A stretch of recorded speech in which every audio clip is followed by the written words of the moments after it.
રાજકોટ તમને કેટલું ગમે? આટલા દોડતા ભાગતી દુનિયા વચ્ચે રાજકોટ છે ને એક હેપી પ્લેસ છે. તમારી જે સ્પિરિચ્યુઅલિટીની જર્ની છે ક્યારથી શરૂ થઈ ને કેવી રીતે શરૂ થઈ? મને એવું લાગે છે કે જીવનમાં છે ને ઇવેન્ચ્યુઅલી તમે ત્યાં પહોંચી જ જાઓ છો જેના માટે તમે બન્યા છો. કે અત્યારની જે જેનઝી જનરેશન છે એ આધ્યાત્મિકતામાં માનતી નથી. શું કામ? ઉદાહરણો આપીને મીમ્સ, હું તો મીમ્સ ડિસ્કસ કરતી હોઉં છું તમારી ઉંમરના લોકો સાથે, અને મીમ્સ ઉપરથી અમે સ્પિરિચ્યુઅલિટી ઉપર જતા હોઈએ છીએ. વૃંદાવન, મથુરા કેટલું ગમે તમને? તો ત્યાં જમુનાજીના પાણી આખા એ વિસ્તારમાં ફરી વળ્યા અને બહુ પાણી આવ્યું, અને ત્યાંના લોકોને તમે પૂછો તેમ કે જમના મૈયા હમકો મિલને આવી હે. તમારા મત મુજબ શ્રી કૃષ્ણ કોણ છે? પણ મને કોઈ પૂછે ને તો હું શ્રી કૃષ્ણ માટે શબ્દ વાપરું પ્રેમેશ્વર. તો કૃષ્ણની કોઈ એવી વાત કે જે કોઈને ના ખબર હોય, યા તો કોઈ એવું મંદિર કે જે હજુ સુધી કોઈને ખબર જ નથી? કે એ કાલકા માતા છે, એ જ કૃષ્ણનું સ્ત્રી સ્વરૂપ છે, અને કૃષ્ણ એ જ કાલકા માતાનું પુરુષ સ્વરૂપ છે, એવું આપણા શાક્ત ગ્રંથો અને તંત્ર શાસ્ત્ર એવું કહે છે. શ્રી કૃષ્ણજીએ લગ્ન તો રૂકમણીજી સાથે કરેલા, પણ અત્યારે ઘરે ઘરે બધાના ફોટા લાગેલા હોય તો એમાં કૃષ્ણ અને રાધા હોય છે. તો આ જે રાધા કૃષ્ણનો પ્રેમ છે એ મિસાલ કેવી રીતે બન્યો? એક વાત છે ને, જીવનમાં અત્યારે આપણને સૌથી વધુ કોઈ વસ્તુ ખૂટતી હોય ને તો એ પ્રેમ છે. પ્રેમ તો શ્રી કૃષ્ણને પણ નહોતો મળ્યો, તો આજના મારા જેવા લોકોને પ્રેમ નથી મળતો, તો મારા જેવા લોકો કદાચ ડિપ્રેશનમાં જતા રહે છે. તો શું અમારા જેવા લોકોને પ્રેમનો મતલબ નથી ખબર કે? પ્રેમને મેળવીને કરશો શું? ભગવાન શિવ કોણ છે? ભગવાન શિવ પરમપિતા છે. તો જીવનમાં સ્ત્રીનું કેટલું મહત્વ છે? હાય ગાઈઝ, વોઇસ ઓફ યોર્સના અનધર એપિસોડમાં આપ સૌનું સ્વાગત છે. હું છું આપનો હોસ્ટ ઋત્વિક નાગલા, અને આજે આપણે આ એપિસોડમાં વાતચીત કરવાના છીએ કૃષ્ણ કથાકાર એવા દીપાલી દીદી સાથે. એમની સાથે આપણે વાતો કરીશું કૃષ્ણ ભગવાન વિશે, મહાદેવ વિશે, અને આપણા શાસ્ત્રો સાથે જોડાયેલા વિજ્ઞાન વિશે, અને આવી બીજી અનેક ચર્ચાઓ જે આપણી યુવા પેઢીઓને બહુ જ કામની છે, બહુ જ સમજવા જેવી છે. તો without wasting any time, let's gate started guys. કેમ છો દીપાલીજી? એકદમ મજામાં. એકદમ મજામાં કે એકદમ એકદમ સુપર. શ્યોર? હા, લોક કિયા જાય. લોક કિયા જાય. તો વિન્ટર હેઝ બીન સ્ટાર્ટેડ, તો ઠંડી તમને કેવી ગમે છે? ભારતમાં આપણે એટલા બ્લેસ્ડ છીએ, છ ઋતુઓ છે, ષડ ઋતુ, અને એમાંય ખાલીને હવે આપણે 3 ઋતુ તરીકે ઓળખીએ છીએ. તો હરેક ઋતુની અલગ મજા છે. આપણને હરેક ઋતુ ફૂલ ફ્લેજ્ડ માણવા મળે છે. ચોમાસું ફૂલ ફ્લેજ્ડ આખી દુનિયામાં બહુ ઓછી જગ્યાએ હોતું હોય છે, અને શિયાળોય માપનો, એટલે બહુ એન્જોયિંગ. અને આપણા તો આખા આપણા વડીલો એમ કહેતા હોય કે શિયાળો એક એવી ઋતુ છે કે એમાં જે ખાધેલું હોય એ બીજા 8 મહિના તમારા શરીરને બળ આપે. તો બસ એ જ ઠંડીની મજા છે, અવનવી વાનગીઓ. અને હું પોતે સૌરાષ્ટ્રથી આવું છું, અને સૌરાષ્ટ્ર એ તો વાનગીઓનો ખજાનો છે, જમણવારનો ખજાનો છે, અને તમે સુરતથી છો તો સુરતનું જમણ, અને એટલે બહુ આનંદ છે. ઠંડી, એન્જોયિંગ માય વિન્ટર્સ. મારી ટીમે જણાવ્યું કે તમે રાજકોટના છો, તો રાજકોટની વાત કરીએ તો રાજકોટ વિશે તમારે શું કહેવું છે? રાજકોટ તમને કેટલું ગમે? રાજકોટનો છે ને મિજાજ જ અલગ છે. બીજા બધા શહેરો છે ને દોડતા હોય છે, ભાગતા હોય છે. આટલા દોડતા ભાગતી દુનિયા વચ્ચે રાજકોટ છે ને એક હેપી પ્લેસ છે, એક સિરીન કામ. તમે એ સિટીની અંદર પગ મૂકો ને ત્યાં તમને એમ થાય કે ના, જીવનનો રિલેક્સેશન શું હોય, એ જો જોવું હોય તો એ રાજકોટની અને રાજકોટના લોકો બહુ સરસ રીતે રિલેક્સ કરે. કમાવા ટાઈમે કમાઈ લે, દબાવીને કમાવે, અને વાપરવા ટાઈમે વાપરી પણ લે. આરામના ટાઈમે આરામ, એટલે નો કોમ્પ્રોમાઇઝ. એક બી વસ્તુ કમાવામાં કોમ્પ્રોમાઇઝ નહીં, વાપરવામાં કોમ્પ્રોમાઇઝ નહીં, અને આરામમાંય કોમ્પ્રોમાઇઝ નહીં. એટલે અમારું રાજકોટ રંગીલું, એટલે શબ્દ સાથે જોડાયેલો છે, રંગીલું રાજકોટ. કમાઓ પણ, વાપરો પણ, અને આરામથી સૂઈ જાઓ પણ. 1 થી 4 અમારે ત્યાં તમે રસ્તાઓ સુમસામ, આખી દુનિયા ભાગતી દોડતી હોય, પણ અમારે ત્યાં શાંતિ હોય. એટલે ઘણા લોકોને બહુ ફાસ્ટ લાઈફથી જે ટેવાયેલા હોય, તમે બધા એવા મહાનગરોમાં રહો છો, મુંબઈ છે, સુરત છે, અમદાવાદ, લોકોને દોડવાની એટલી આદત હોય, દિલ્હીમાં રહેતા હોય, એને કદાચ અઠવાડિયું અમારા શહેરમાં આવવું પડે તો એને એમ થઈ જાય કે અમે ક્યાં રિટાયરમેન્ટ ટાઉનમાં આવી ગયા કે શું. પણ હવે ત્યાંની એ જ લાઈફસ્ટાઈલ છે, અને લોકો એવા ટેવાઈ ગયા છે. અને એક બહુ ઇન્ટરેસ્ટિંગ વાત કરું, અમારે ત્યાં બહુ હાસ્યમાં અને જોક્સમાં પણ વારંવાર તમે કહેતા છો કે રાજકોટ 1 થી 4 સૂઈ જાય. પછી તમે ગમે તેટલો મોટો હોલસેલનો વેપારનો ઓર્ડર આપવા માટે આવ્યો હોય તો વેપારી એમ કહી દેશે 5 વાગે આવજે, માવો ભરેલો હોય મોઢામાં, અને કહે છે 5 વાગે આવજે દાદા. એટલે બસ એ રીતનું છે.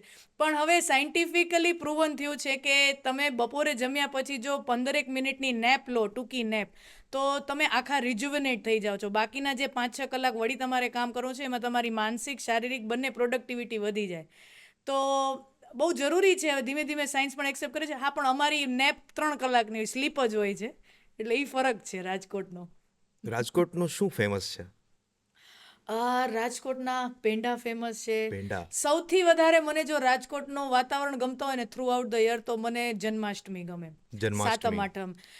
હું માનું છું કે શ્રી કૃષ્ણ તો આપણા બધાના છે, ભારત વર્ષ આખાના છે, પણ જેવી રીતે સૌરાષ્ટ્ર જન્માષ્ટમીની ઉજવણી કરે છે એવું મને નથી લાગતું કે ભારતભરમાં ક્યાંય શ્રી કૃષ્ણના આગમનના, એમના જન્મના ઉત્સવ ઉજવતા હોય. ગામે ગામ એટલા સુંદર મજાના રંગીન મેળાઓ, કલરફુલ, જોયફુલ, નવનવી વાનગીઓ અને એટલું બધું આખું જોયફુલ, દુલ્હનની જેમ આખા શહેરને શણગારવામાં આવતું હોય, જેમ બીજા શહેરો દિવાળીના દિવસે શણગારાતા હોય. અમારું રાજકોટ દિવાળી કરતાં પણ સાતમ આઠમના સમયે, જન્માષ્ટમીના સમયે શણગારાતું હોય છે. તો એ જન્માષ્ટમી ખાસ કરીને આપણે ત્યાં બધે રજાઓ હોય, તમારે દિવાળીની 5 દિવસની રજાઓ, અમારે ત્યાં દિવાળીમાં ચાલે, પણ સાતમ આઠમનું અઠવાડિયું રજા એટલે રજા.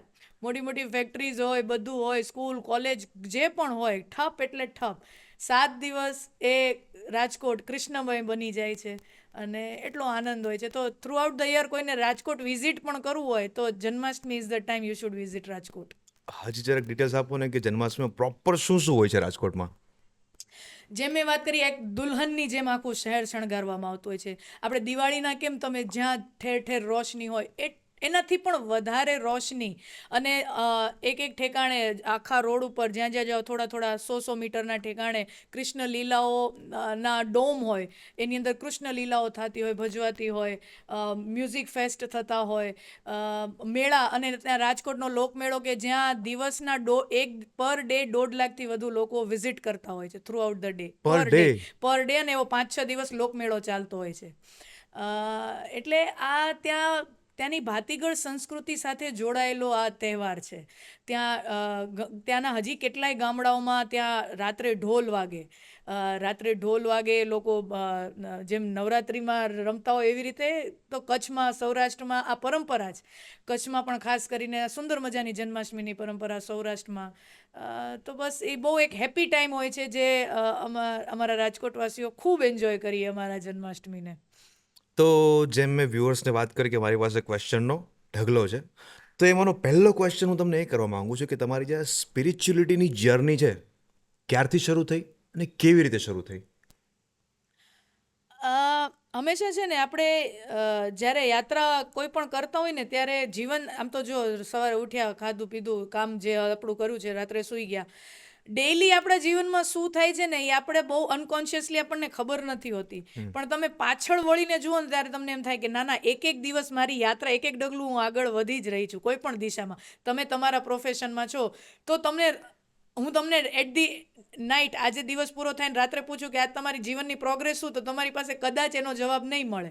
પણ તમે જો આ જ વસ્તુ 1 વર્ષ ચાલે ને, તમને પછી 1 વર્ષ જો ને તમને ખબર પડે કે ના, મારું એક ડગલો પ્રોગ્રેસ તો થઈ જ. તો મારી જો આ સ્પિરિચ્યુઆલિટીની યાત્રા, આમ તો નાનપણથી જ અમારો પારિવારિક માહોલ એવો.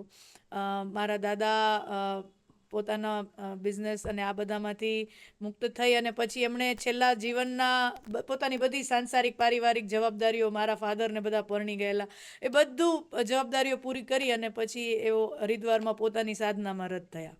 તો એમને પોતાની જિંદગીના છેલ્લા 20 વર્ષ, જે કેમ આપણે બ્રહ્મચર્યાશ્રમ, પછી ગૃહસ્થાશ્રમ, પછી વાનપ્રસ્થાશ્રમ, પછી સંન્યાસાશ્રમ, મારા દાદાએ એ જ પેટર્ન ફોલો કરી અને છેલ્લે એમણે હરિદ્વાર 20 વર્ષ. તો અમારા ઘરનો પારિવારિક માહોલ જ એવો આધ્યાત્મિક. તો હું નાની હતી તો અમે દિવાળીનું વેકેશન હોય સ્કૂલમાં કે ઉનાળાનું વેકેશન હોય તો હું મારા દાદાને ત્યાં, અમે કોઈ દિવસ કોઈ બીજા રિલેટિવના ઘરે, સંબંધીઓના ઘરે, કેમ આપણે જતા હોય ને ફઈના ઘરે, મામાના ઘરે આપણે રોકાવા ઉનાળામાં, અમે હંમેશા ત્યાં આશ્રમમાં જ જતા. આશ્રમ જીવન, અને આશ્રમ જીવન થોડુંક ટફ હોય છે. આપણા ઘર પરિવારની જે નોર્મલ કમ્ફર્ટ કરતાં આશ્રમનું જીવન બહુ ડિસિપ્લિનવાળું હોય, અનુશાસન ત્યાં બહુ હોય. સવારે 5 વાગે ઉઠવું એટલે ઉઠવું, પછી ગમે તેવો શિયાળો હોય, અને એ નોર્થ ઇન્ડિયાનો શિયાળો, તમે દિલ્હી, હરિદ્વાર, એનો શિયાળો એવો આકરો હોય. પણ એટલે એ જ અનુશાસન, ડિસિપ્લિનથી માનસ ઘડતર થતું હતું. સાથે પછી શાસ્ત્રોનું પઠન, અધ્યયન, પછી ત્યાં અમારા આશ્રમમાં એક વિદ્વાન આવતા અને એની પાસેથી હું શીખતી. એટલે મને મારી રુચિ હતી કે હું વેકેશનમાં કંઈક નવું, જે મારા નોર્મલ જીવન જે છે, આપણે નોર્મલ બાળક શું હોય, સ્કૂલ જતું હોય, બહુ તો સ્પોર્ટ્સ ક્લાસ હોય, મ્યુઝિક ક્લાસ હોય, સ્વિમિંગનું, આ એક નોર્મલ એનો ડે છે. તો એનાથી મને થોડુંક હટકે ત્યાં મળતું અને એનો મને બહુ આનંદ મળતો અને ક્યુરિયોસિટી પણ હતી કે આવી રીતે આ શું કામ છે, તે શું કામ છે, આ ગ્રંથમાં આમ શું કામ છે, તે ગ્રંથમાં તેમ શું કામ છે. તો એ જિજ્ઞાસા પછી પ્રશ્નોત્તરી થયા રાખે, વિદ્વાનો ત્યાં ઘણા બધા આવતા હોય તો, અને ઘણા સારા સાધુ સંતોનો પણ સાનિધ્ય નાની ઉંમરમાં ત્યારે મળતો રહેતો. અને બસ એ રીતે યાત્રા ચાલુ થઈ. પણ ત્યારે એવો કોઈ મનમાં એવો ભાવ નહોતો કે નહીં આપણે કથા કે ધર્મ જગતની અંદર. ઇવન ત્યારે પણ હું એના પછી મેં sports professionally rummy. I was a professional athlete. Okay. તો મેં મારી ક્રિકેટ જર્ની ચાલુ થઈ તો મેં પહેલાં ડિસ્ટ્રિક્ટ, પછી સ્ટેટ અને પછી નેશનલ. તો BCCIના વુમન્સ વિંગ, જેવી રીતે મેન્સ વિંગ હોય છે એવી રીતે વુમન્સ વિંગ હોય છે BCCIની. તો એનામાં નેશનલ કક્ષાએ સુધી ડિસ્ટ્રિક્ટ, પછી સ્ટેટ, પછી નેશનલ. તો નેશનલ કક્ષા સુધી ત્યાં પ્રોફેશનલી તો હું BCCIના પેરોલ પર પણ ત્યાં અમે હતા. એટલે એક સેલેરાઇડ પ્રોફેશન જ હતું. Very nice. તો એવી રીતે પણ સાથે સાથે એ મારું ક્રિકેટની જર્ની એ પણ બહુ સારી ચાલી. એની સાથે સાથે આ તો ચાલુ જ હતું, પણ એ શાસ્ત્રોને શું મારા મનને સ્થિર કરવા કે મારી જિજ્ઞાસાને સંતોષવા.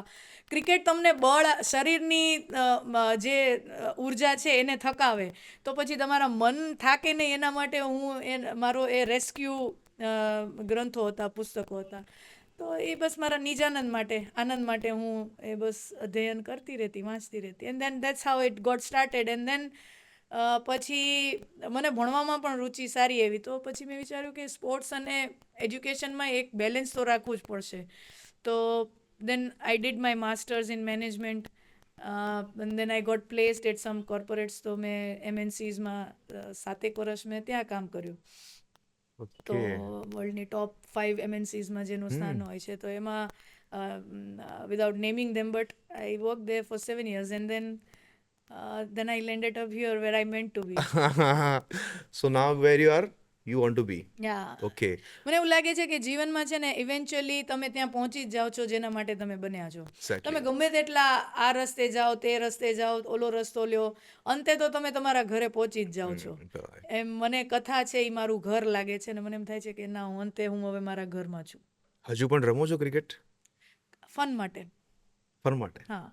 Okay. પ્રોફેશનલી નથી રમતી, બટ yeah, ફન માટે. Once you love something you can not move away out of it. તો અને ક્રિકેટ તો એક એવી આપણા તો ભારતીયોના રગે રગમાં વસેલી રમત છે. તો બટ હા, મને જોવી બહુ ગમે છે. ખાસ કરીને હમણાં જે BGT ચાલી રહી છે ઓસ્ટ્રેલિયાની અંદર. લાસ્ટ યરની BGT આઈ એબ્સોલ્યુટલી લવડ, જેમાં રિષભ પંત અને ચેતેશ્વર પૂજારાએ જે એક લડવૈયા યોદ્ધાની જેમ પોતાનો કિલ્લો રાખાય અને ગાબાનો જે એની જે લંકા ઢાઈ દીધી હતી. So absolutely favourite moment was that recent યર્સમાં. તો ટેસ્ટ ક્રિકેટ જોવું મને વધારે ગમે છે, બિકોઝ એમાં મને પ્યોરિટી વધારે, being a cricket fan and being a cricketer myself, તો મને પ્યોરિટી વધારે ગમે. તો test cricket is the form that I like the most. So જેમ તમે જણાવ્યું કે તમારી આ સ્પિરિચ્યુઅલિટીની જર્ની નાનપણથી જ શરૂઆત થઈ ગઈ હતી, તો નાનપણમાં તમારા જે બધા સ્કૂલમેટ્સ, ક્લાસમેટ્સ, જે બધા છોકરા છોકરીઓ હતા, એ લોકોની લાઈફ અલગ હતી, તમારી લાઈફ અલગ હતી. તો તમને ક્યારે એવું ફીલ ન થયું કે કન્ફ્યુઝન ફીલ ન થયું કે ખરેખર હું આ ઓકે કરું છું, એ લોકો ઓકે કરે છે? ના, હું છે ને હંમેશા હું એમ માનું છું કે જીવનમાં છે ને તમારા હરેક મોટિવ માટે અલગ અલગ લોકો હોય. ફન માટે અમુક લોકો હોય, જ્ઞાનની ચર્ચા માટે અમુક લોકો હોય, પ્રેમ માટે અમુક લોકો હોય. આપણે છે ને કન્ફ્યુઝન એમાં થાય છે આપણને બધું એક જ વ્યક્તિ પાસેથી જોઈતું હોય છે. તો તમને ક્યારેય સંતોષ જ નહીં મળી શકે. બધું તમને કોઈ એક સેટ ઓફ ફ્રેન્ડ કે એક જ વ્યક્તિમાંથી તમને ક્યારેય નથી મળી શકવાનું. તો મને જ્યારે ફન કરવો હતો નાનપણમાં કે પછી સ્કૂલના, કોલેજના ટાઈમમાં, તો એના માટેના અલગ લોકો હતા કે જેની સાથે અમે અડકો દડકો જેમ નાના છોકરા જે પણ મજા માટે જે કરતા હોય, તો એના માટેના અલગ લોકો હતા. જ્યારે મારે ક્રિકેટ રમવું હોય હાર્ડકોર, તો એના માટેના લોકો અલગ હતા. જ્યારે મારે કોઈ જ્ઞાન ચર્ચા કરવી હોય તો એના માટેના લોકો સ્પેસિફિક અલગ જ હતા. એટલે મને ક્યારે એવું ડિસ્કનેક્ટ ક્યારે કોઈનાથી ફીલ નહોતું થતું કે ના ભાઈ, આની જિંદગી અલગ છે, મારે જ્યારે જે કરવું હોય ને હું એવા લોકો સાથે બેસું. સિમ્પલ. આપણે શું કરીએ છીએ ખબર છે, આપણે અમુક જ 3-4 મિત્રો હોય ને આપણને બધું એની સાથે કરવું હોય. એવું એવું કરો તો ક્યારેય મિત્રતા તમને અસંતોષ જ રહ્યા રાખશે. અરે આ તો અલગ છે, હું અલગ છું. ના, તો તમારો જેમાં મ્યુચ્યુઅલ ઇન્ટરેસ્ટ છે એ પૂરતા બેસો ને સાથે.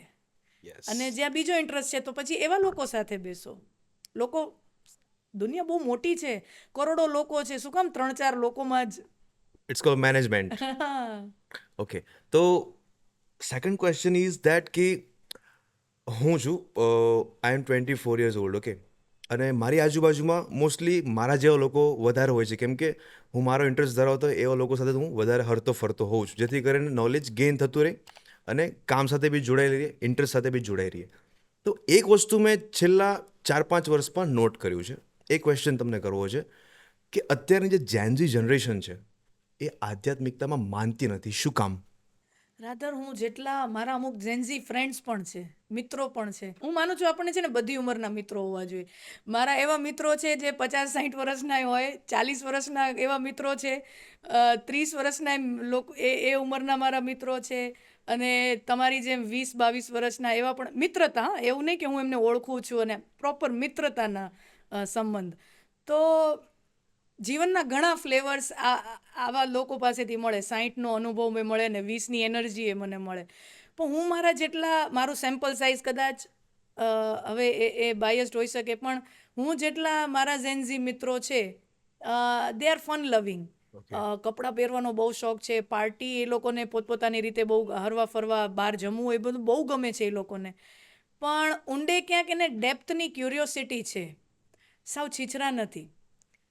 પ્રોબ્લેમ એ થાય છે કે એને જે ડેપ્થ જોઈએ છે, એને ક્યુરિયોસિટીને સંતોષ જે જોઈએ છે, એને એની ભાષામાં એને સમજાય એ રીતે એનોલોજી આપીને, દ્રષ્ટાંતો આપીને, નવા સમયના ઉદાહરણો આપીને, મીમ્સ, હું તો મીમ્સ ડિસ્કસ કરતી હોઉં છું તમારી ઉંમરના લોકો સાથે, અને મીમ્સ ઉપરથી અમે સ્પિરિચ્યુઆલિટી ઉપર જતા હોઈએ છીએ.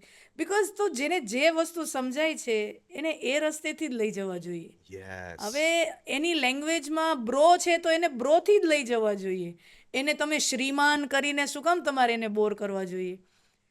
તમારો મોટિવ શું છે કે એની અંદર આધ્યાત્મિકતા કે ધર્મ ઉતરે, તો પછી વ્યાખ્યા ગમે હોઈ શકે, એના માટે લેંગ્વેજ ગમે હોઈ શકે, એના માટે શબ્દો એની લિંગો ગમે તે હોઈ શકે. મૂળ જે દવા છે એની ઉપર તમે ગોળનું લેયર ચડાવો, મૂળ તો તમારે એ જ છે ને કે તમારે દવા તમારા છોકરાને પાવવી છે ને એને સાજો કરવો છે. એના માટે ભલે ને ઉપર ચોકલેટનું લેયર ચડાવવું પડે, ગોળનું લેયર ચડાવવું પડે, તો આજની ઝેન્ઝીને ભાવતું લેયર ચડાવો, એની ઉપરની ચોકલેટ લગાવો, અને જે ધર્મરૂપી દવા છે અસર, અને they are very open two knowing thing. પણ ડિસ્કનેક્ટ એ જ છે કે એને ગમે એ લેંગ્વેજ એને નથી મળતી ધર્મ માટેની, આધ્યાત્મ માટેની. અને જ્યાં જ્યાં એને મળે છે ત્યાં એ લોકો આરામથી બેસે છે. અમારી કથાઓમાં પણ બહોળા પ્રમાણમાં, પહેલાં એક એવો સમય હતો, આજથી 15-20 વર્ષ પહેલાં, કથા એટલે ગેઢા બુઢા લોકો જ બેસે, વાળ પાકી ગયા હોય એ જ લોકો, સંસારમાંથી બધા નિવૃત્ત થઈ ગયા હોય એ જ લોકો બેસે. પણ હવે ખાસ બહુ યુવાનો પણ આવે છે, તમે જો તો એ ઝૂમતા હોય, નાચતા હોય, અને કથા સાંભળતા હોય ત્યારે વડીલો કરતાં વધારે શાંતિથી સાંભળતા હોય. એ હું જોઉં છું. વડીલો તો હોય ને, એ કોઈક મહેમાન આવ્યું હોય, જય શ્રી કૃષ્ણ કહી આવું એમ કરીને ઊભા થાય. ઓલા છોકરાઓ જ્યાં બેઠા હોય ને, અને જો એને મજા પડે કથામાં, તો એ એક ચિત્તે બેઠા હોય, કોઈ આવે કે જાય ભલે, એને કાંઈ ફરક પડતો નથી, એટલું ધ્યાનથી સાંભળતા હોય. પણ પ્રોબ્લેમ એ છે કે મેં જેમ કહ્યું, એને ગમે એ શૈલીમાં એ બોર ના થાય એ રીતે. એક બહુ સરસ વાત છે કે જે વાહિયાત વાતોને સહન ન કરે એને યુવાન કહેવાય. તો બસ એ છે કે એનામાં સહનશક્તિ નથી. યુવાનમાં સહનશક્તિ નથી. મતલબ તમે એને પકાવો, બોર કરો, કે અથવા એને ન સમજાય એવી તમે વાતો, અથવા તો એના લોજિકમાં ન બેસે એવી વાતો એ સહન કરે એવો વર્ગ નથી. એ તરત ઉઠીને ચાલ્યો જશે. પણ જો એને મજા પડશે તો એ ઊંડો ઉતરીને બેસે છે. એવો આજનો વર્ગ છે ઝેન્ઝી. વૃંદાવન, મથુરા કેટલું ગમે તમને? વૃંદાવન, મથુરા હરેક કૃષ્ણ પ્રેમીના હૃદયની નજીક હોય છે. અને એ ધરતીનો પ્રતાપ જ અલગ છે. ત્યાં તમને નાચવાનું જ મન થાય, ઝૂમવાનું જ મન થાય. ત્યાં તમે એટલી બધી ભીડ જોશો, અને છતાંય છે ને તમે કંટાળશો નહીં. હમણાં જ લાસ્ટ ચોમાસામાં બહુ ત્યાં પૂરની સ્થિતિ આવી ગઈ હતી.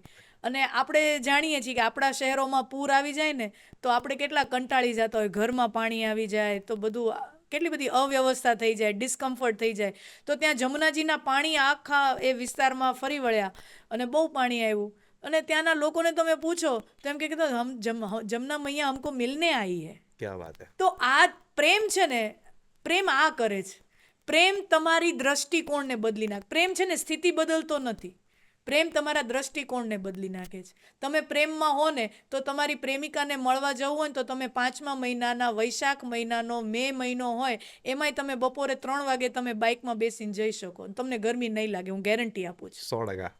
અને તમે તડકામાં બેસીને અડધી કલાક તમારી પ્રેમિકાની તમે વેઇટ પણ કરશો, તમને ગરમી નહીં લાગે. શું કામ?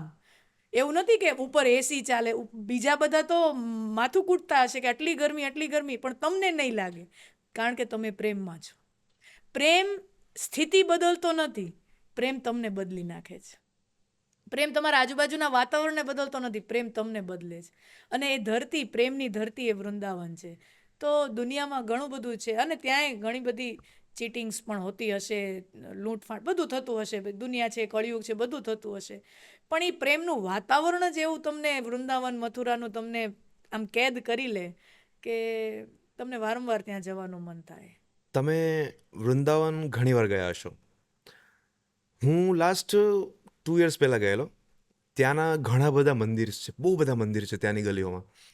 તો લગભગ અમે મોસ્ટલી મારા ગ્રુપ સાથે મેં વિઝિટ કર્યા. તો મેં એ બધા મંદિરમાં એક વસ્તુ નોટિસ કરી કે ત્યાંના જે પૂજારીઓ હોય છે ને, સોરી અગર હું મતલબ ખરાબ બોલી રહ્યો, પણ ત્યાંના જે પૂજારીઓ છે ને એ આપણી પાસે જબરદસ્તી દાન કરાવે છે. એનું શું કારણ છે?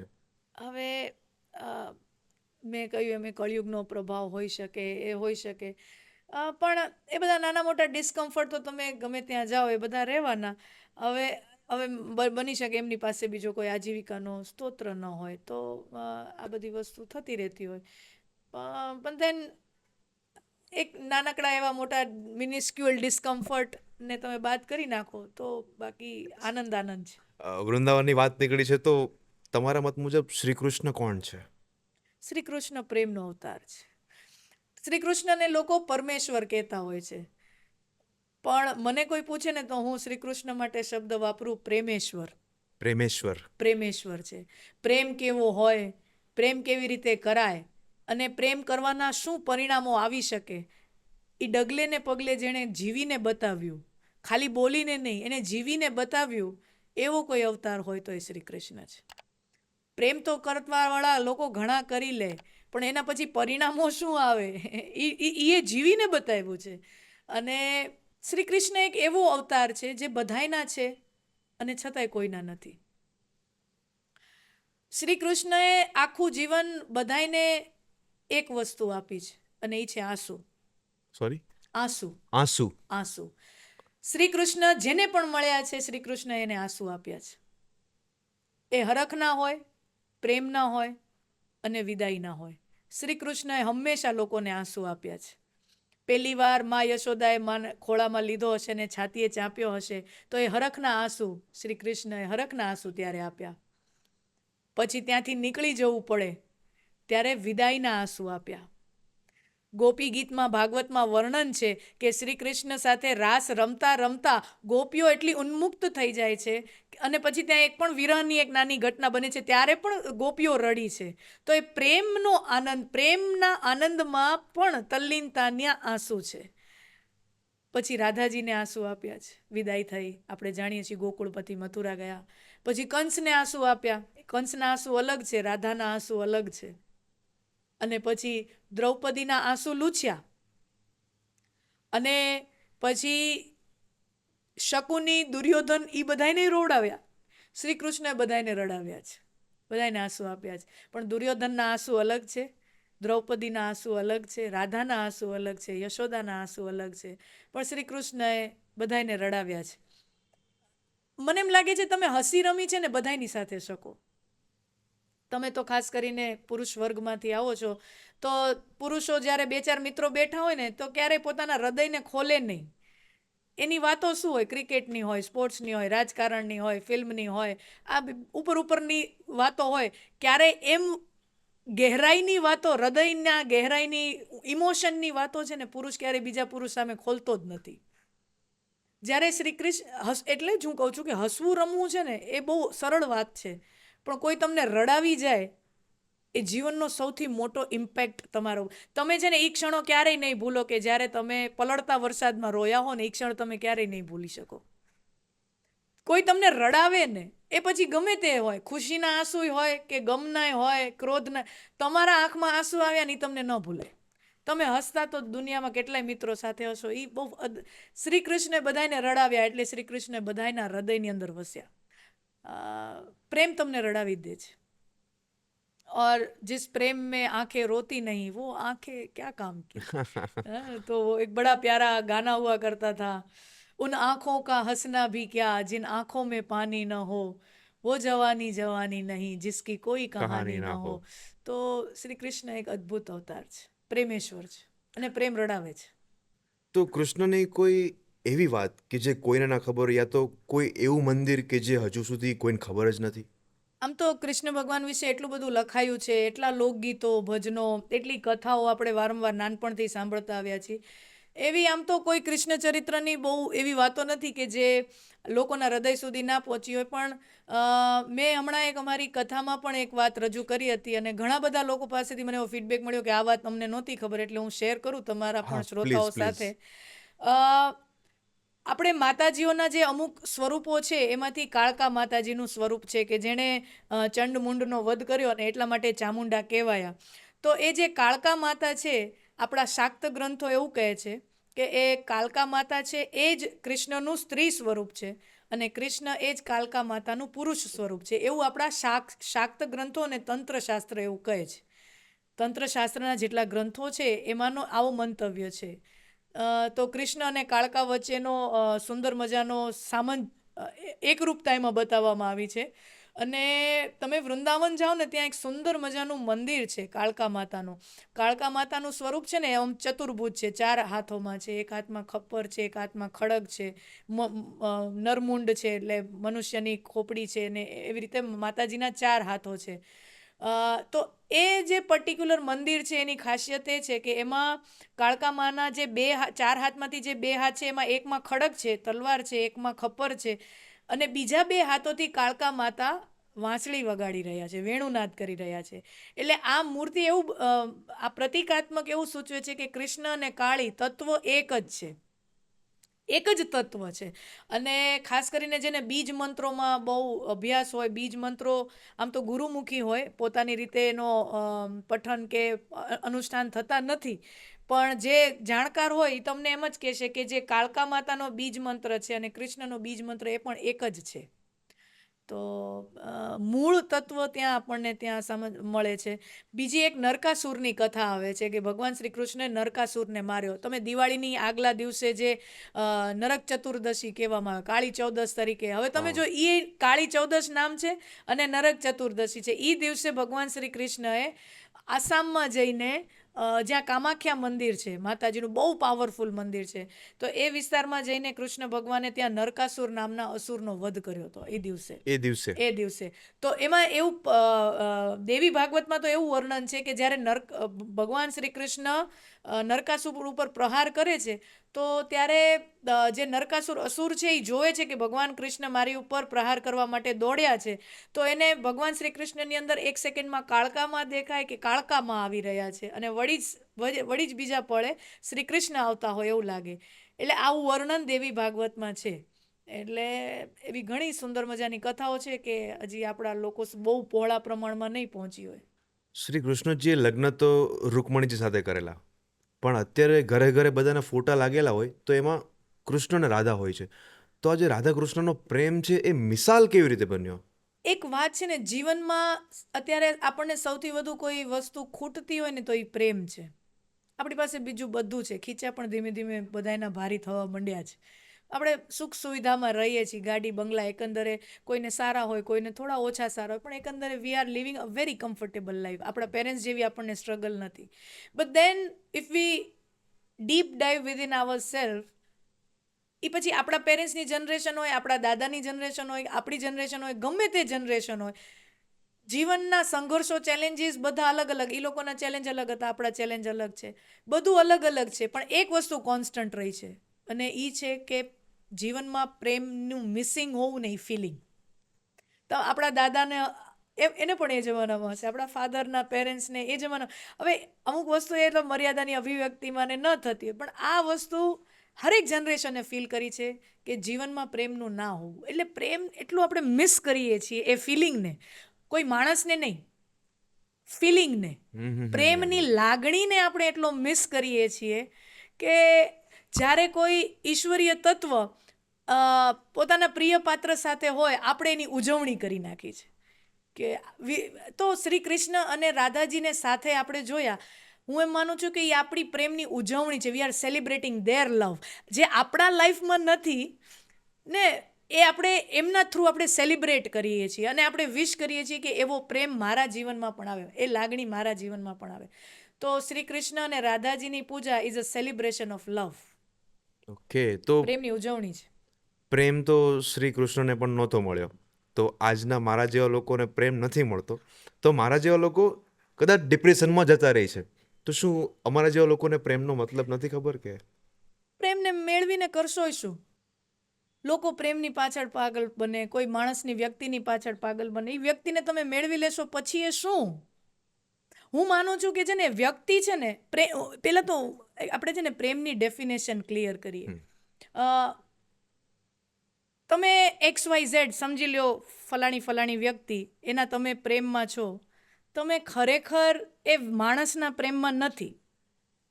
એ માણસ છે ને એક સાધન બને છે જેના થકી તમે તમારા હૃદયની ઉર્મિઓ એના ઉપર ઠાલવો છો. એ એનું એક માત્ર જરિયો બને છે, માધ્યમ બને છે.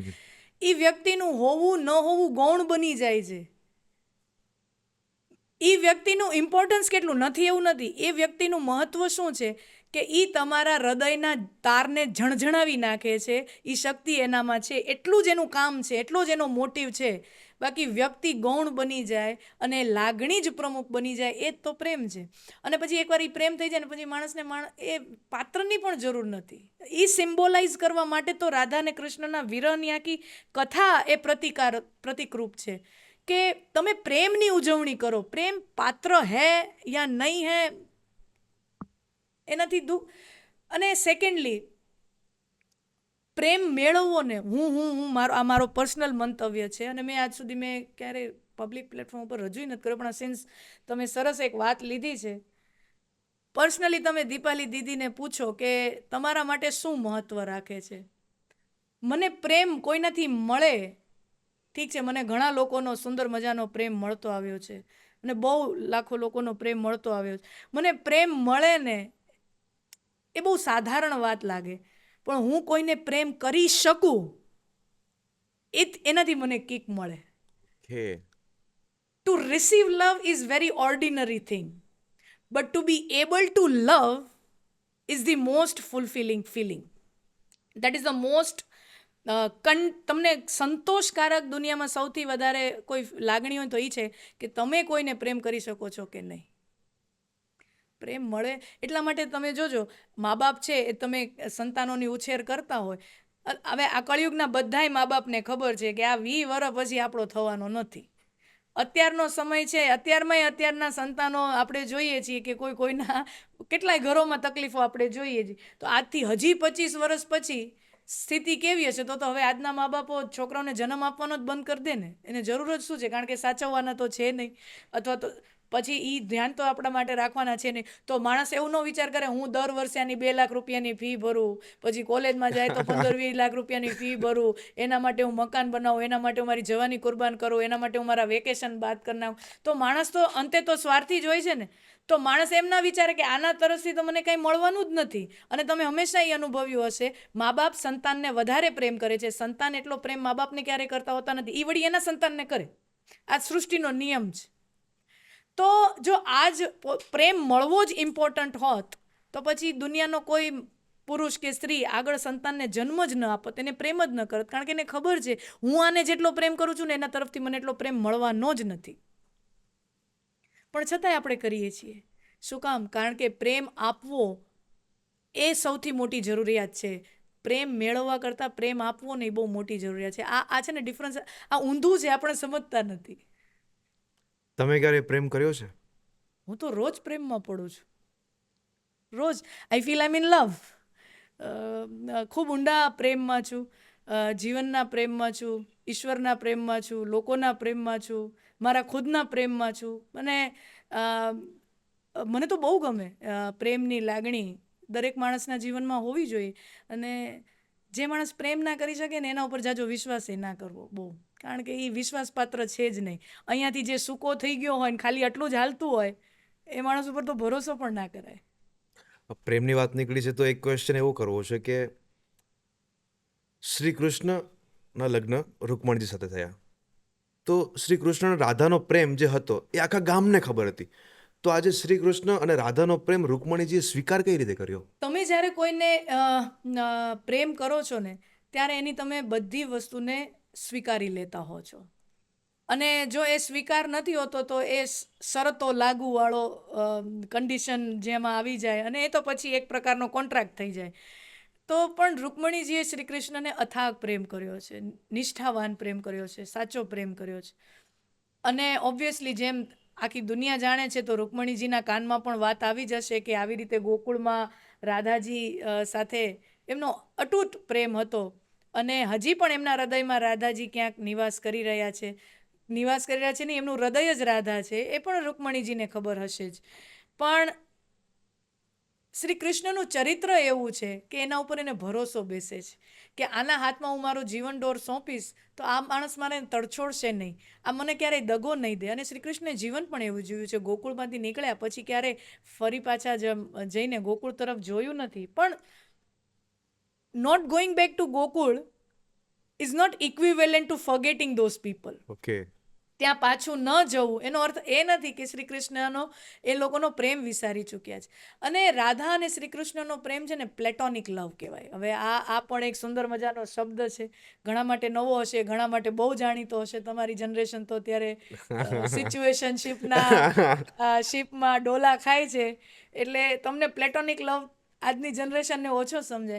પણ અમુક છે ને એવા જીવનમાં અમુક પ્રેમ હોતા હોય છે કે જ્યાં શરીર નથી સંકળાયેલું હોતું, તમે ત્યાં તમારી આત્મા સાથે સંકળાયેલા હો.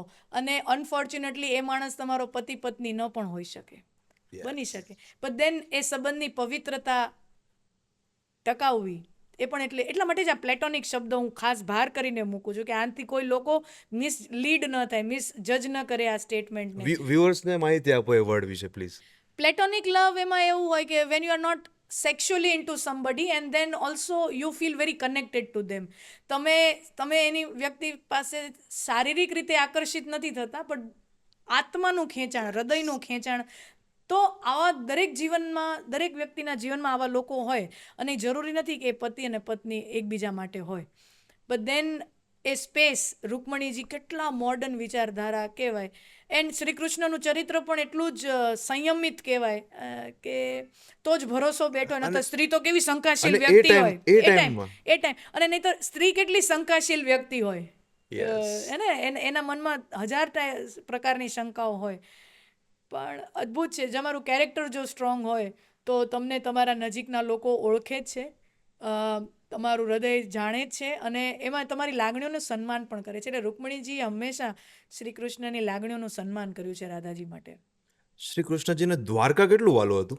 તમે કોઈ પણ વ્યક્તિને પૂછજો કે તમે પોતાના હાથે તમે ભાડાના મકાનમાં કે પહેલે રહેતા હો અને પછી અચાનક તમે જ્યારે કોઈ પણ વ્યક્તિનું પોતાના મકાનનું સપનું હોય તો નાનકડો એ 1 bedroom ફ્લેટ કે 2 bedroom ફ્લેટ નાનકડો લીધો હોય, એ પણ ક્યાંક દૂરના વિસ્તારમાં, જ્યારે બહુ 30 વર્ષનો થયો ને માંડ 20-25 વર્ષની ઉંમરે કમાવાનો તો 5 વર્ષ કમાઈને જે નાનકડું ભેગું કરી એ માણસને તમે પૂછશો ને પછી જ્યારે 40-50નો થાય ને બહુ સરસ મજાનો કમાવા માંડ્યો હોય, પછી એને બહુ મોટો સારો 5 BHKનો બંગલો લીધો હોય, પણ છતાંય તમે એને પૂછશો ને તને સૌથી વધારે મજા ક્યારે આવી હશે તો એમ પૂછશે કે પહેલું મકાન લીધું હતું ને, ભાડાના મકાનમાંથી પહેલું મકાન લીધું હતું ને, એ જે કિક મળે ને. પછી તો પહેલી ગાડી મારુતિ 800, પછી તમે ભલે ને મર્સિડીઝમાં વયા જાઓ, તમે એ ફોટોય નહીં મૂકો, એ ફીલ નહીં આવે, એ ફીલ નહીં આવે.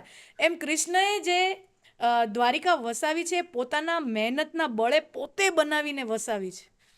એટલે ઇમેજિન કરી શકો કે પોતાના હાથે બનાવેલી દ્વારકા, એના માટે શ્રી કૃષ્ણને કેટલો પ્રેમ હોઈ શકે. એ આ નાનકડી વાતથી ઇમેજિન કરી શકાય કે આપણને આપણો એક 1 BHK ફ્લેટ એટલો પ્યારો હોય તો આખું નગરનું નિર્માણ કર્યું, માત્ર પોતાના માટે નહીં, મારી આખી યાદવ જ્ઞાતિ માટે સારી રીતે સેફ રહી શકે. જ્યારે જરાસંધ મગધ એટલે આજનું મોડર્ન બિહાર, ત્યાંથી વારંવાર આક્રમણો મથુરા ઉપર કરે ને યાદવો મથુરામાં રહેતા, તો ત્યાંથી બચવા માટે ભગવાને જે 3 બાજુ દરિયો હોય, એક બાજુ જમીન હોય, તો દ્વારકા ડિફેન્સની દ્રષ્ટિએ એકદમ સેફ પ્લેસ હતી. ત્યાં એટલી સુંદર મજાની ભવ્ય નગરી બનાવી અને પછી પોતાના સ્વજનોને બોલાવ્યા કે તમે આવો, વતનથી બોલાવ્યા કે હું અહીંયા સેટ થઈ ગયો છું, મેં બધું તમારા માટે સુવિધા કરી નાખી છે, હવે તમે આવો. તો આ તો આપણે ઇમેજિન જ ન કરી શકીએ કે શ્રી કૃષ્ણ માટે દ્વારિકા કેટલું મહત્વનું હશે. શ્રી કૃષ્ણના ઘણી જગ્યાએ અલગ અલગ રૂપો છે. તમે વૃંદાવન જાઓ ને, ત્યાં ભગવાન મુખ્યત્વે બાળ રૂપે પૂજાય છે.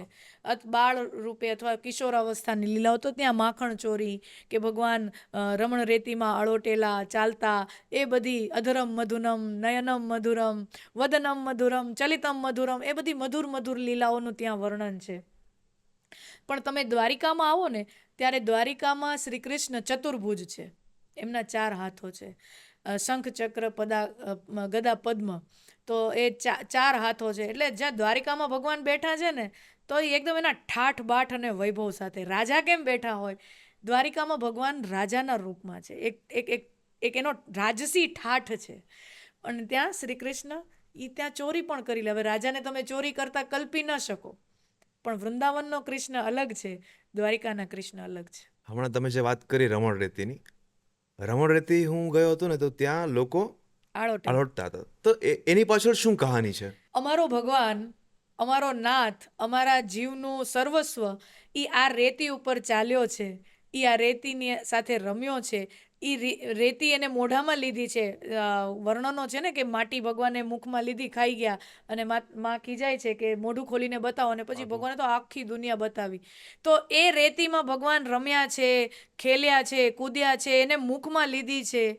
તો જે રેતી મારા પ્રભુને પ્રિય હોય, એ જ રેતીમાં હું પણ આળોટું અને મારા ભગવાનનો અનુભવ કરું.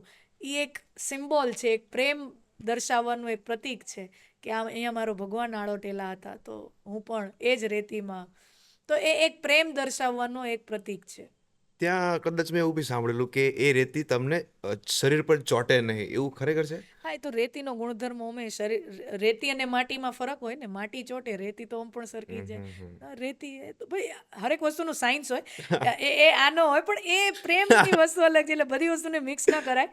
રેતી તો આમ પણ કોઈ પણ રેતી હોય ને, એ સરકી જાય. રેતી ક્યારેય શરીર ઉપર રહે નહીં. તમે દરિયા કિનારે જાઓ, ગોવાની એ ન રહે. પણ એ પ્રેમ છે, ત્યાં આળોટવાનો દ્રષ્ટિકોણ અલગ છે. ત્યાં પ્રેમ માટે આળોટે છે લોકો. એક બીજો ક્વેશ્ચન, ભગવાન શિવ કોણ છે? ભગવાન શિવ પરમપિતા છે. પરમપિતા. આ સૃષ્ટિ, કોઈ પણ બાળકના સર્જન માટે છે ને એક સ્ત્રી પુરુષ જોઈએ. એમ આખી આ સૃષ્ટિને તમે એક જીવતું જાગતું એક એન્ટિટી ગણી લો, તો આ સૃષ્ટિના સર્જનમાં 2 મુખ્ય ધારાઓનું મિલન થયું અને આ સૃષ્ટિ સર્જનમાં આવી, એવું આપણા શાસ્ત્રો કહે છે, એવું આપણા ઋષિમુનિઓ કહે છે. શિવ અને શક્તિ, આ બંનેના મિલનથી આ આખું જે બ્રહ્માંડ છે એ મેનિફેસ્ટ થાય છે. તો શિવ અને શક્તિ આ આપણા ખરેખર સનાતન ધર્મના વિચારધારા પ્રમાણે જઈએ તો એ આપણું મૂળ છે. એનામાંથી જ આ બધું વિસ્તરેલું છે, નીકળેલું છે. કેટલી સુંદર મજાની વાતો છે કે એવી કોઈ કળા નથી જે શિવજીમાંથી પ્રગટ ન થઈ હોય. તમે અત્યારે પણ જેટલા ફોક ડાન્સીસ જુઓ, ગુજરાતનો ફોક ડાન્સ અલગ હોય, આસામનું અલગ હોય, રાજસ્થાનનું ફોક ડાન્સ અલગ હોય, સાઉથમાં ચાલ્યા જાઓ. હું માત્ર ફોક ડાન્સની વાત કરું છું, લોક નૃત્યની વાત કરું છું. પછી એક આવે છે ક્લાસિકલ નૃત્ય હોય, ક્લાસિકલ નૃત્ય છે. તો આ બધા નૃત્યો ક્યાંથી જન્મ્યા છે? શિવજીના તાંડવમાંથી. એવું તંડુ મુનિના એક કથા છે કે જ્યારે શિવજી તાંડવ કરી રહ્યા છે, પ્રસંગ આવે છે કે માં સતી, દક્ષ પ્રજાપતિ એમના પિતાના યજ્ઞમાં હોમાઈ જાય છે, પોતાનો પ્રાણની આહુતિ આપી દે છે, અને પછી શંકર ભગવાન ક્રોધિત થાય છે કે મારા પત્ની હવે નથી રહ્યા, સતી. એટલે શંકર ભગવાનને ક્રોધ આવે છે, અને એના પિતાના કારણે, દક્ષના કારણે આવું થાય છે.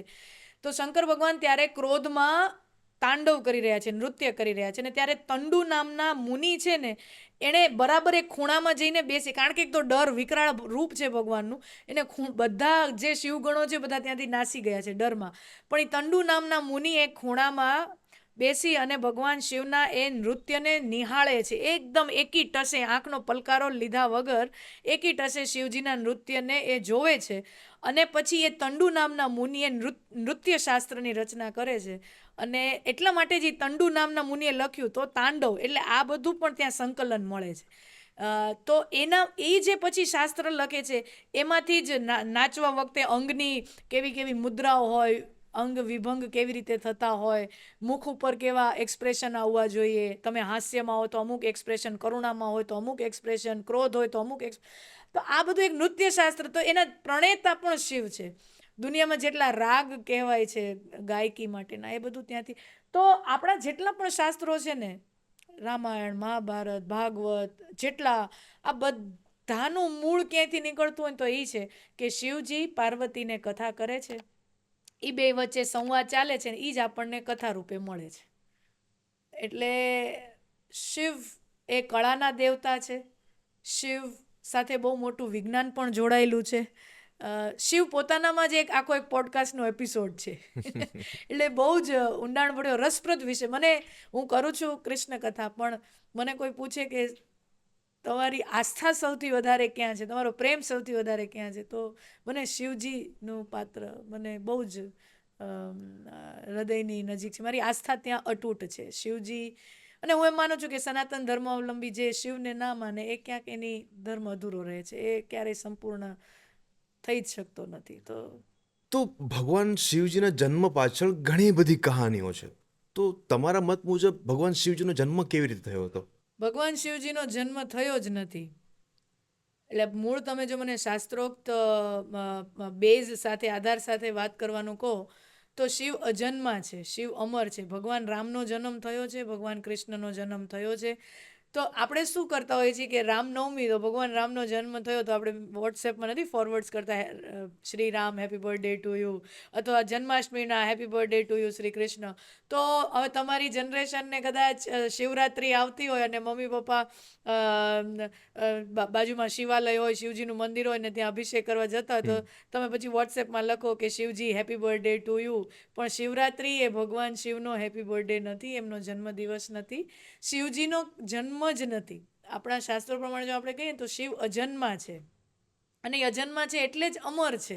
જેણે જન્મ લેવો પડે છે એને મૃત્યુમાં જવું પડે છે. તો ભગવાન રામ પણ આપણે જાણીએ છીએ કે સરયુ નદીમાં એમણે જળ સમાધિ લીધી.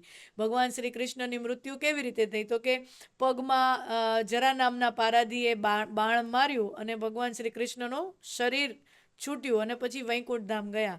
તો આવી કથા છે. પણ શિવજીનો કોઈ જન્મ નથી અને શિવજીની કોઈ મૃત્યુ નથી. આદિ અવિનાશી ઉર્જા છે. શિવ અને શક્તિનો કોઈ જન્મ જ નથી. માતાજીનોય જન્મ ન હોઈ શકે. તો કોઈ પણ તમે કહો કોઈ માતાજીનો જન્મદિવસ ના હોય. માતાજી, શિવ અને શક્તિ કહો એટલે માતાજી, એના પછી ઘણા બધાની પોતપોતાના કુળદેવી હોય. તો એનો જન્મય નથી, એની મૃત્યુ નથી. એ આદિ અવિનાશી, સૃષ્ટિના આદિ પહેલાં પણ એ હતી, છે, અને સૃષ્ટિ નહીં હોય પછી પણ એ રહેશે. તો શિવજીનો કોઈ જન્મ છે નહીં. તો ભગવાન શિવજીની જે શક્તિ છે એટલે કે પાર્વતી, એ કોણ છે? ફેમિનાઇન એનર્જી છે. સોરી, ફેમિનાઇન એનર્જી છે, એ સ્ત્રૈણ ઉર્જા છે. જેવી રીતે તમે કોઈ ઇલેક્ટ્રિશિયનને પૂછો અથવા તો જેને બીટેક કર્યું હોય ઇલેક્ટ્રિક સેગમેન્ટમાં, તો એને તમે પૂછો, એક પોઝિટિવ હોય અને પ્લસ માઇનસ હોય. તમે જોજો કોઈ બેટરી હોય ને, તમે એની પાછળ પ્લસની સાઇન હોય, માઇનસ સાઇન હોય. એટલે ઘન વીજભાર, ઋણ વીજભાર આપણે વિજ્ઞાનમાં ભણતા. તો ઘન વીજભાર, ઋણ વીજભાર એ બે ભેગી થાય ને ત્યારે કંઈક નિર્માણ પામતી હોય, ત્યારે કંઈક બધું ચાલતું હોય છે. તો વિજ્ઞાન પણ એમ કહે છે ને કે એક પરસ્પર વિરોધી શક્તિ જ્યારે ભેગી મળે ત્યારે બધું નિયમન થતું રહે છે, ત્યારે બધું ગતિમાન થતું રહે છે. એવી રીતે શિવ અને શક્તિ, એ ઘન વીજભાર, ઋણ વીજભાર, તમારે પછી એને તમારે ઘન ગમે તેને ગણો, ઋણ ગમે તેને ગણો. તો એ બે પરસ્પર એકબીજાના પૂરક છે અને બંનેના મિલનથી જ આ સૃષ્ટિની રચના થાય છે. તો શિવ શક્તિ છે એ શિવની ત્રણ ઉર્જા છે અને શિવ છે એ શક્તિની પુરુષ ઉર્જા છે.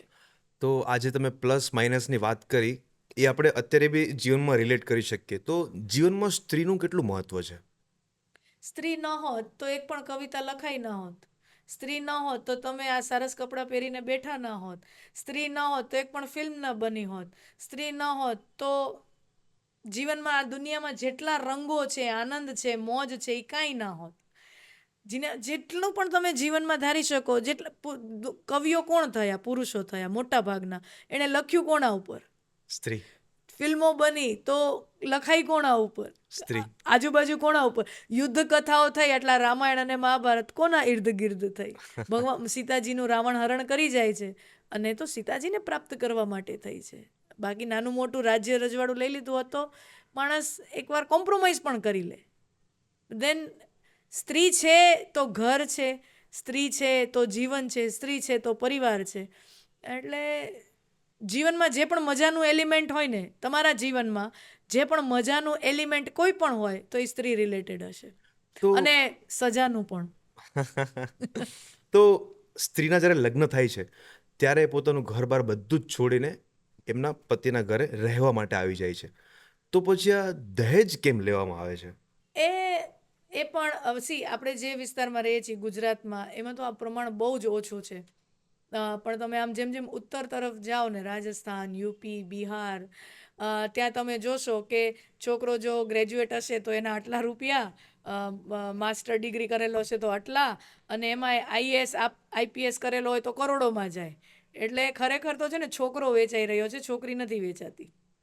આપણે એમ કહેતા હોય ને કે કન્યાને તમે એના નામના પૈસા આપો, ખરેખર તો છોકરાની કિંમત લાગી જ, ભાઈ તું આટલાનો જ છો.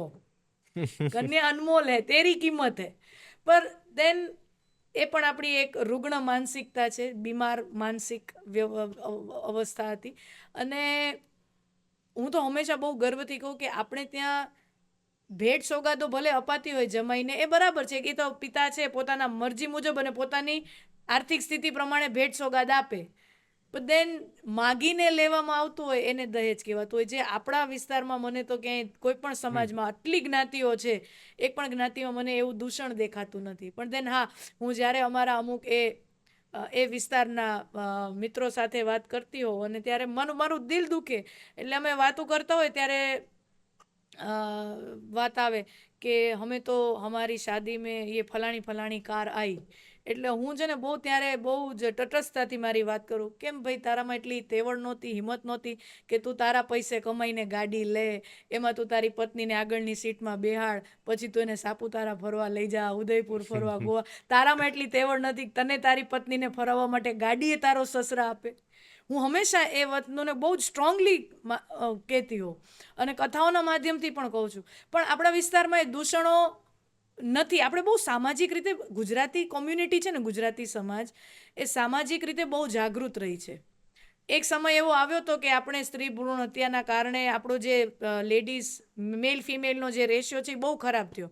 પણ પછી આપણને આપણી ભૂલ જે સમજાણી અને પછી જે ગતિથી આપણે જે સામાજિક ચળવળો ઊભી કરી, જેટલા કન્યા કેળવણીના ભવનો બન્યા, હોસ્ટેલો બની, સ્કૂલ બની, મને નથી લાગતું કે ભારતભરમાં બીજે કોઈ પણ સમાજ આટલો જાગૃત હતો કે જેણે કન્યા કેળવણી માટે, સંવર્ધન માટે આટલું બધું કામ કર્યું હોય. તો હું તો ભારતભરમાં જાઉં છું, અનેકો સમાજોમાં કથાઓ કરું છું, બધે જાઉં છું.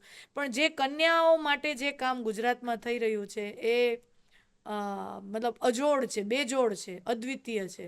તો આપણી ભૂલ થઈ હતી આજથી 20 વર્ષ પહેલાં, પણ જ્યારે નવા બધા મશીનો આવ્યા હતા અને જ્યારે જેન્ડર ડિસ્ક્રિમિનેશન થઈ શકતું હતું, પણ દેન આપણને ભૂલ સમજાણી અને વી રેક્ટિફાઈડ ઇટ. તો છે, હું એમ માનું છું કે ગુજરાત છે ને બહુ સામાજિક રીતે બહુ ક્રાંતિકારી પ્રદેશ છે.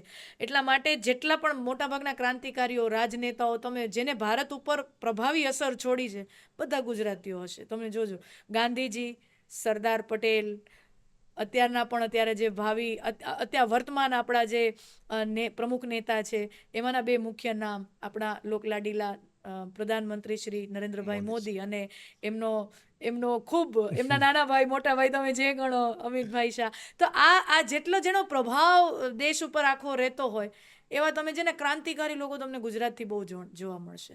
તો તમે જે વાત કરી સાયન્સની પણ વાત કરી, શાસ્ત્રની પણ વાત કરી. તો શાસ્ત્ર અને વિજ્ઞાન આ બંને વચ્ચે શું તફાવત છે, શું ફર્ક છે? તમારા મતે તમે વિજ્ઞાન કોને ગણો છો? મારે તમારી સમજવી છે, એના ઉપર હું આનો જવાબ બિલ્ડ કરું. તમારા માટે વિજ્ઞાન એટલે શું?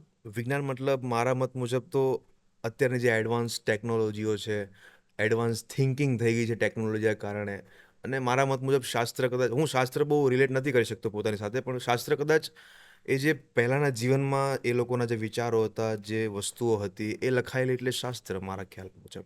વિજ્ઞાન એટલે કોઈ પણ એક બ્રાન્ચનું સિસ્ટમેટિકલ નોલેજ. ઓકે. વિજ્ઞાનનો અર્થ થાય છે, સાવ સિમ્પલ અભણમાં અભણ વ્યક્તિને મારે વિજ્ઞાન સાયન્સ સમજાવવું હોય તો વિજ્ઞાન એટલે શું? તો આ વસ્તુ આવી શું કામ છે એનું નરેશન તમને જ્યાં મળે ને એને સાયન્સ કહેવાય. ઓકે.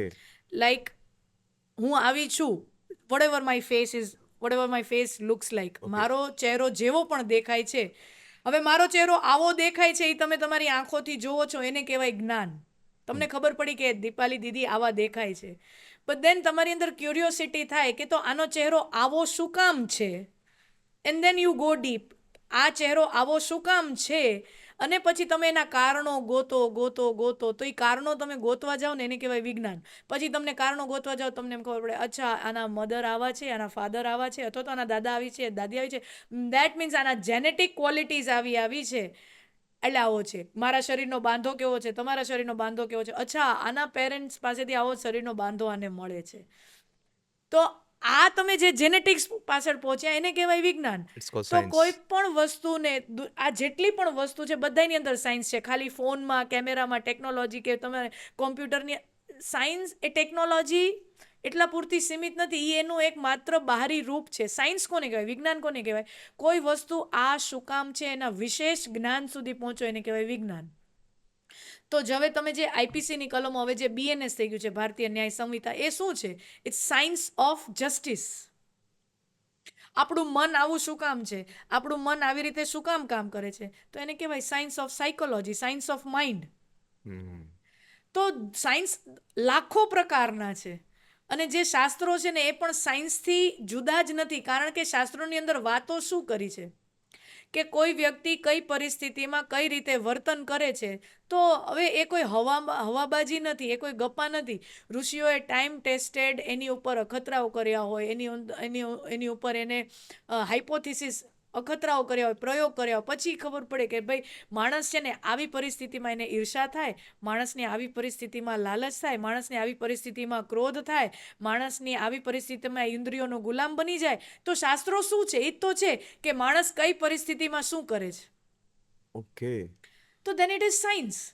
જેમ કે રાવણ છે, તો રાવણ આવો છે, અહંકારી છે, તો એ અહંકારના લીધે એ શું ખરાબ કરે છે, તો એના મૂળ સુધી પહોંચો તો તમને શાસ્ત્ર ક્યાં લઈ જાય છે? શાસ્ત્ર તમને રાવણના મન સુધી લઈ જાય છે, કે તમે રાવણને એને જે અપહરણ કર્યું સીતાજીનું, કે જે એ તમે ભૂલી જાઓ, તો બહારની ઘટના છે, પણ એનું કારણ શું હતું? અહંકાર. દુનિયાની કોઈ શ્રેષ્ઠ સ્ત્રી હોય તો એ મારી પાસે હોવી જોઈએ, એ અહંકાર છે.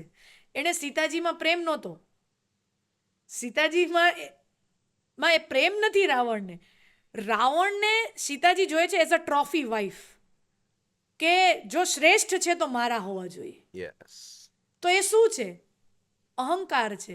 તો કોઈ વ્યક્તિ કોઈ પરિસ્થિતિમાં કઈ રીતે નિર્ણય લે છે એ બધું આપણું ઇનર વર્લ્ડ ડિસાઇડ કરતું હોય. તો એનું જે ડિકોડેશન છે, એનું જે છે એ જ શાસ્ત્રો છે. તો સાયન્સ અને શાસ્ત્રો, ભાષા અલગ હોઈ શકે. હવે આપણે પ્રાણવાયુ કહો અને એમાં તમે ઓક્સિજન કહો, પણ અંતે તો તમે જે નાકથી લ્યો છો એ એક જ વસ્તુ છે. તો કોઈ ફરક નથી જ્યાં સુધી as long as the journey તમારી એ હોય કે આ વસ્તુ આમ શું કામ છે, એના વિશેષ કારણો શું, જે પુસ્તકમાંથી તમને કોઈનું કારણ મળી આવે ને એ સાયન્સ છે. Whatever the book is, એ ધાર્મિક હોય, નોવેલ હોય, કવિતા હોય, ગમે ત્યાંથી જ્યાં તમને એમ મળી આવે કે આ આવું શું કામ છે, એની તમારી ક્યુરિયોસિટી સંતોષ થતી હોય, એ સાયન્સ છે. અને શાસ્ત્ર એ દ્રષ્ટિમાં સાયન્સથી બિલકુલ જુદા નથી. ઓકે. સો તમે અગાઉ જે વાત કરી કે તમે નાનપણથી પણ અને અત્યાર સુધી હજુ બી તમે ક્રિકેટ રમો છો, તો ઇન્ડિયન વુમન ક્રિકેટ ટીમ જે છે એના વિશે તમે જાણો છો? એના વિશે તમે શું કહેશો? હા, હું હું ફોલો પણ કરું છું, હું જોઉં પણ છું જ્યારે સમય મળે ત્યારે.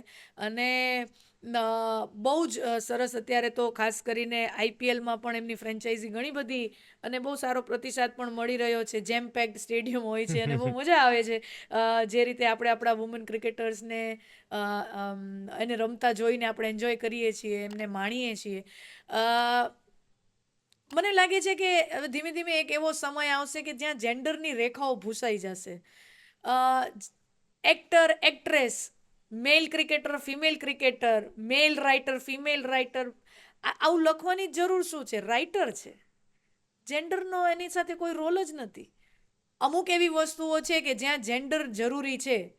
જેમ કે જેનેટિકલી તમે છે ને બહુ સરળતાથી એક બહુ વજનદાર પથ્થર ઉચકી શકશો, કારણ કે એ તમારું જીન્સ છે. એ જ વસ્તુ તમે સ્ત્રી પાસેથી અપેક્ષા ના કરી શકો, કારણ કે વી આર બિલ્ટ ડિફરન્ટલી. એવી રીતે સ્ત્રી છે એ બાળકને જન્મ આપી શકે, પુરુષ નહીં જ આપી શકે. અમુક વસ્તુમાં એ છે, પણ જ્યાં જ્યાં ફાઇનર ક્વોલિટીઝ આવે મનની, હૃદયની અથવા ટેલેન્ટની, ત્યાં મને એવું લાગે છે કે આપણે એ સ્થિતિએ પહોંચીએ છીએ કે જ્યાં હવે જેન્ડર મેટર નથી કરતો. If you act, you are N actor.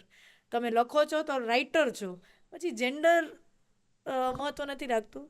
Okay fine. તો હવે ઘણા બધા ક્વેશ્ચન થઈ ગયા, પણ એક લાસ્ટ ક્વેશ્ચન મારા માટે પણ અને મારા બધા વ્યુઅર્સ માટે પણ, કે આજે તમારી અત્યાર સુધીની જર્ની રહી આધ્યાત્મિકતાની, એ જર્નીમાંથી તમારી લાઈફમાં શું ચેન્જીસ આવ્યો અને તમે વ્યુઅર્સને કોઈ છેલ્લો મેસેજ શું આપવા માંગો છો આના રિલેટેડ?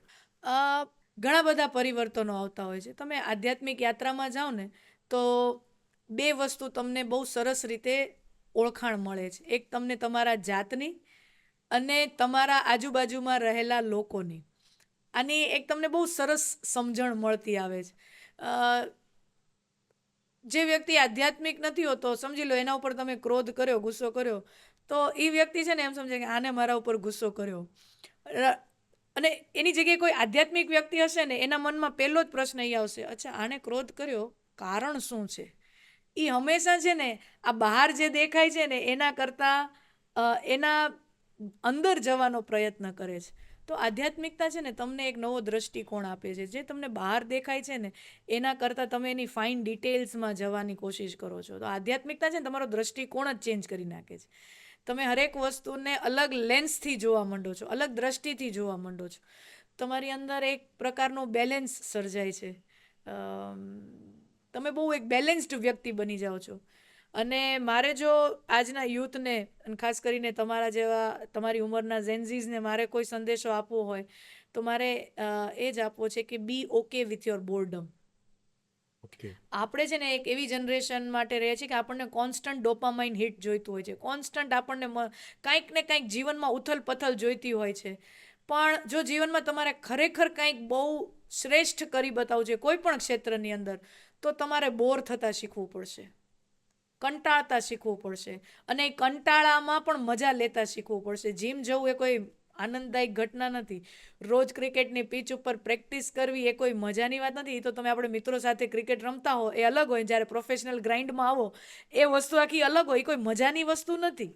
જ્યારે કોઈ ગાયક પોતાની કળાને સિદ્ધ કરતો હોય તો એ તો તમને બહાર સ્ટેજ ઉપર નાચતો કૂદતો ને નીચે 1000 લોકો એની સાથે ઝૂમતા દેખાય, તમને મજા આવે, વાહ વાહ વાહ વાહ વાહ. પણ એ રોજ સવારે 5 વાગે ઉઠીને રિયાઝ કરતો હોય, બહુ બોર્ડ એક્ટિવિટી છે, બહુ બોર્ડમવાળી એક્ટિવિટી, કંટાળાજનક એક્ટિવિટી. પણ જે વ્યક્તિ એ કંટાળાને ધ્યાનમાં લીધા વગર કોઈ વસ્તુ રોજ રોજ રોજ રોજ રોજ રોજ રોજ રોજ કર્યા રાખે, એ એમાં શ્રેષ્ઠ બને છે. સ્પિરિચ્યુઆલિટી પણ કંટાળાજનક છે. જે વસ્તુ જીવનમાં શ્રેષ્ઠ છે ને આપણા માટે, એ દરેક વસ્તુ કંટાળાજનક છે. અને જે વસ્તુ હાનિકારક છે ને એ બધામાં મજા આવે છે. એટલે મારે જો આજના યુવાનોને કોઈ સંદેશો આપવો હોય તો એક જ, કે કંટાળા સાથે પ્રેમ કરતા જાઓ. Be okay with your boredom. Yes. કારણ કે એ વસ્તુ તમારા માટે શ્રેષ્ઠ છે. યસ. સો વ્યુઅર્સ, આ તો આજનો અમારો પોડકાસ્ટ વિથ દીપાલીજી. એમનાથી મને પણ ઘણી બધી વાતો શીખવા મળી અને મને ખબર છે કે તમે પણ ઘણું બધું શીખશો આમાંથી. અને અમે ડિસ્કસ કરી લીધી છે કે હજી એક અમે પોડકાસ્ટ ફ્યુચરમાં જરૂર કરશું સ્પેસિફિક ભગવાન શિવજી ઉપર. જે ભગવાન શિવજીના ઘણા બધા ચાહકો છે એ અત્યારે જ નોટિફિકેશન દબી દેજો, સબસ્ક્રાઇબ કરી લેજો પ્લીઝ. તમે બી કંઈક કહી શકો તો.